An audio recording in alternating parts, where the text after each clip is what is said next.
Oui, bonjour tout le monde, c'est Jean-Philippe. Aujourd'hui, je vous propose un petit entremets à l'ananas et au lait de coco. Alors, pour cette recette, il vous faut 500 ml de lait de coco fluide. Là, c'est de l'ananas en sirop, j'en ai 150 grammes que j'ai coupé en morceaux, 30 grammes de sucre en poudre. Là, donc, j'ai de l'agar-agar que j'ai dilué avec un peu d'eau. Donc, l'agar-agar, c'est un gélifiant pour ceux qui ne connaissent pas. Voilà, moi je le trouve en sachet, et là c'est un sachet de grammes. Et puis il me faudra également pour la décoration, là j'ai 20 grammes de coco râpé. Voilà, donc c'est parti pour la recette. On va se mettre en mode manuel et en mode doré. Je vais verser dans ma cuve le lait de coco.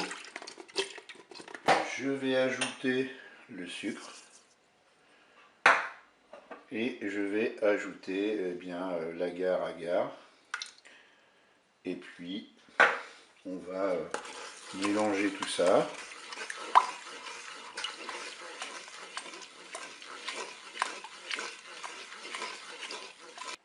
Et bien pendant que ma préparation chauffe, je vais disposer les morceaux d'ananas, c'est dans des ramequins.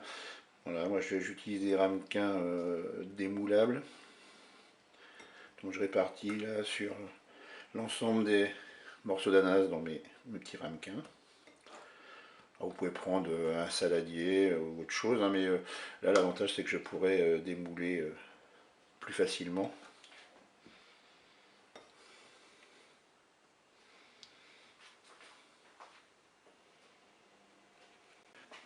Donc voilà, j'ai ma préparation qui est à ébullition. Maintenant ce qu'on va faire, c'est qu'on va prendre un chronomètre et on va laisser à ébullition pendant 2 minutes, tout en remuant. On remue pendant les 2 minutes. Alors vous pouvez prendre, je sais pas, un chrono, une montre, ce que vous voulez, votre téléphone portable. Voilà, je suis à 2 minutes là d'ébullition. Maintenant je vais arrêter la fonction dorée de mon cookéo. Vous voyez, on n'a pas encore atteint la fin du préchauffage, c'est pas grave. On va arrêter tout ça et on va verser la préparation dans les ramequins. Allez, c'est parti. On va répartir la préparation dans les ramequins sur les morceaux d'ananas.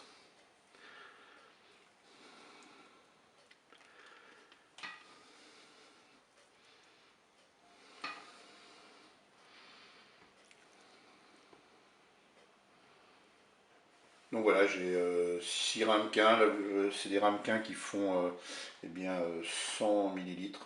Donc maintenant ce que je vais faire, c'est que je vais laisser refroidir dans un premier temps à l'air libre. Et puis quand ce sera un peu moins chaud, je vais placer 2 heures au frigo avant de démouler. Et bien je vous dis à tout à l'heure pour la suite de la recette. Et bien voilà, j'ai plus qu'à démouler un par un mes flancs.